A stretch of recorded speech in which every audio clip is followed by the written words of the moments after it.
سلام سامعین، پیش خدمت ہے آپ کے اپنے channel Elia reads and review پر حمید فریدی سیریز کا یہ ناول رلانے والی پارٹ 6 شروع کرنے سے پہلے ایک درخواست کر رہے ہیں کہ اگر آپ سچ میں مرحوم ابن صفی کے فین ہیں تو ایک لائک ضرور کر دیا کریے۔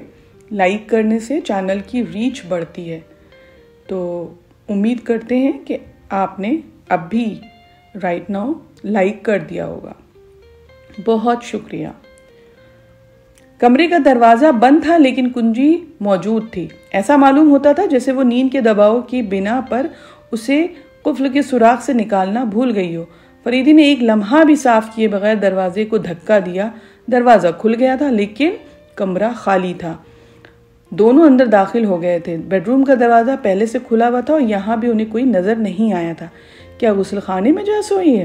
حمید بڑبڑایا تھا۔ فریدی وہاں بھی دیکھ چکا تھا اور وہاں بھی کوئی نہیں تھا۔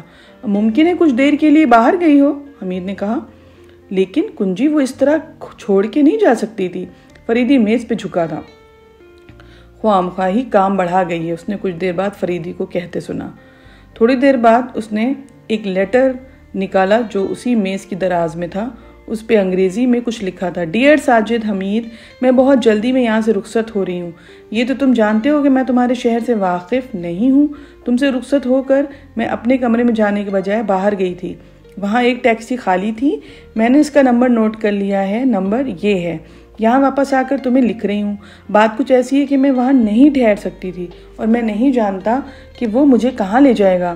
چونکہ یہاں سے شہر تک ایک طویل سنسان راستہ ہے، اس لیے میں نے اسے یہ نہیں بتایا کہ میں یہاں اجنبی ہوں۔ شہر پہنچ کر ہی اسے بتاؤں گی کہ مجھے کسی اچھے ہوٹل میں قیام کرنا ہے اور وہ اس سلسلے میں میری مدد کرے۔ کیا یہ ممکن ہے کہ تم ٹیکسی ڈرائیور کو تلاش کر کے میری رہائش کے بارے میں معلوم کرو؟ صفورہ کافی ذہین معلوم ہوتی ہے۔ فریدی اس کی آنکھوں میں دیکھتا ہوا بوڑھا تھا۔ ہوگی، خواہ اسے غلط فہمی کیوں کر ہو گئی کہ میں ٹیکسی ڈرائیور کو تلاش کرتا پھروں، لیکن آخر یہاں سے گئی کیوں؟ اور یہاں تو اس کا کانٹریکٹ بھی تھا، اس کا کیا؟ فریدی کچھ نہیں بولا تھا، اس کی آنکھیں سوچ میں تھیں۔ کچھ دیر بعد اس نے کہا تھا، دیکھنا ہے کہ تمہاری یہ حماقت میرے لیے کس حد تک کارآمد ثابت ہوتی ہے۔ حمید چوکیوں سے گھور رہا تھا لیکن فریدی اس کی طرف دیکھ نہیں رہا تھا۔ میری حماقت کیا مطلب ہے بھائی؟ اس سے پہلے کبھی میں نے تمہارے ساتھ کوئی بدصورت لڑکی نہیں دیکھی۔ یقیناً تم میرا مذاق اڑانا چاہتے تھے۔ حمید کچھ نہ بولا، منتظر تھا کہ فریدی کچھ کہے گا، لیکن وہ پھر میز کی طرف متوجہ ہو گیا تھا۔ اتنے میں فون کی گھنٹی بجی۔ حمید فون کی طرف بڑھا تھا کہ فریدی نے ہاتھ اٹھا کے کہا نہیں۔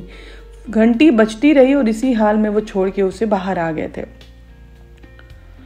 راہداری سنسان نہیں تھی۔ مختلف جگہوں پہ کچھ لوگ کھڑے نظر آ رہے تھے۔ ان میں سے کوئی سگریٹ سلگا رہا تھا، کوئی جھکا ہوا جوتے کے اندر پیر کھجانے کی کوشش کر رہا تھا اور کوئی دیوار سے لگی ہوئی پینٹنگ دیکھ رہا تھا۔ حمید نے فریدی کے ہونٹوں پہ عجیب مسکراہٹ دیکھی۔ کیا یہ یہی لوگ ہیں؟ حمید نے آہستہ سے پوچھا تھا۔ فریدی نے سر کو خفیف سے جنبش دی اور لفٹ کی طرف جانے کے بجائے زینوں کی طرف چل پڑا۔ زینے بہت اطمینان سے طے کیے کیونکہ ان کے پیچھے کوئی نہیں آیا تھا، لیکن جیسے ہی وہ ڈائننگ ہال میں آئے حمید نے ان لوگوں کو پہچان لیا تھا جو کچھ دیر پہلے اوپر ملے تھے۔ اب میں فکر کے مارے پھٹ جاؤں گا، حمید نے فریدی سے کہا۔ تم غالباً آج موٹر سائیکل لے کر نکلے تھے؟ فریدی نے پوچھا۔ شامت تھی، نکلا ہی تھا بس۔ اسے یہیں چھوڑو اور میرے ساتھ چلو، کہیں میں آپ کے مشاغل میں مخل نہ ہو جاؤں، حمید نے خشک لہجے میں کہا۔ دماغ خراب ہو گیا ہے تمہارا کیا؟ نہیں، آج شام سے تو بڑا رومانٹک ہو رہا ہے، ابھی سے جھاڑ دوں گا میں۔ وہ عمارت سے نکل کے پارکنگ شیڈ تک آئے تھے۔ فریدی نے حمید کے لیے لنکن کا دروازہ کھولا۔ تشریف رکھیے۔ آپ نے مجھے پہچان لیا ہے؟ ارے ہاں، میں حمید ہوں، ساجد حمید۔ چل بیٹھ، فریدی نے اسے دروازے میں دھکا دیا۔ گاڑی کمپاؤنڈ سے نکل کے سڑک پہ آ گئی تھی۔ کچھ دور چلنے کے بعد حمید نے مڑ کے دیکھا، کسی دوسری گاڑی کے ہیڈ لیمپ چمکتے نظر آئے۔ غالباً وہی ہیں۔ ارے جہنم میں جائے، کیا مطلب؟ مطلب یہ کہ وہ میرے لیے قطعی بے ضرر ہیں۔ اپنے آدمی ہیں کیا؟ نہیں تو پھر کان نہ کھاؤ۔ ہم کہاں جا رہے ہیں؟ گھر، فریدی نے کہا، اور حمید نے سوچا کہ اس وقت وہ کوئی بھی واضح قسم کی گفتگو کرنے پہ آمادہ نہیں ہے۔ راستہ خاموشی سے کٹا۔ شہر پہنچ کے حمید نے محسوس کیا کہ فریدی یوں ہی خواہ مخواہ راستے کو طول دے رہا ہے، کبھی ادھر سے اور کبھی اس گلی میں۔ کیا چکر ہے بھائی؟ انہیں باور تو کرا دوں کہ میں اس تعاقب سے بے خبر نہیں ہوں۔ ارے مجھے بھی کچھ باور کرا دیجئے نا، تم کیا چاہتے ہو؟ یہی کہ میں ویل مچھلی کا انڈا نہیں ہوں۔ کیا بات ہوئی؟ عقل کی بات ہی نے مجھے سر کے بل کھڑا کر رکھا ہے۔ بدھو ہوتا تو شادی کرتا، بچے جنتا۔ اوہو، میں کیا بک رہا ہوں، نیند آ رہی ہے ننھے بچے کو۔ آپ مجھے اتنا احمق کیوں سمجھتے ہیں؟ حمید جھنجلا گیا۔ احمق تو ہو، لیکن اندازے کی غلطی مجھ سے بھی تو ہو سکتی ہے۔ میں اب جلد سے جلد گھر پہنچنا چاہتا ہوں۔ ارے بھائی، گھر ہی چل رہے ہیں۔ حمید اونگنے لگا تھا۔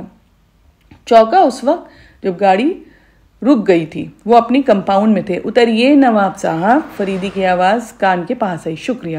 وہ دروازہ کھول کے اترا، فریدی کا انتظار کیے بغیر پورچ کی طرف بڑھ گیا۔ اپنے سونے کے کمرے میں داخل ہو کر اس نے دروازہ بند کیا اور کپڑوں اور جوتوں سمیت مسہری پہ ڈھیر ہو گیا، اور ذرا ہی دیر میں وہ خراٹے لے رہا تھا۔ خوبصورت داستان کو یہیں ختم کرتے ہوئے امید کرتے ہیں کہ آپ نے اب تک لائک کر دیا ہوگا، اور ہمیشہ لائک کریے اگر آپ جناب ابن صفی مرحوم کے فین ہیں تو۔ اور آپ کو یہ ناول کیسا لگ رہا ہے؟ آپ کو زیادہ اچھا کس کا کیریکٹر لگتا ہے؟ حمید فریدی کا، قاسم کا، عمران کا، یا پھر اور بھی کوئی بھی کیریکٹر جو ابن صفی مرحوم نے لکھے ہیں؟ آپ کامنٹ سیکشن میں کامنٹ کر کے ضرور بتائیے۔ ایک بار پھر سے شکریہ۔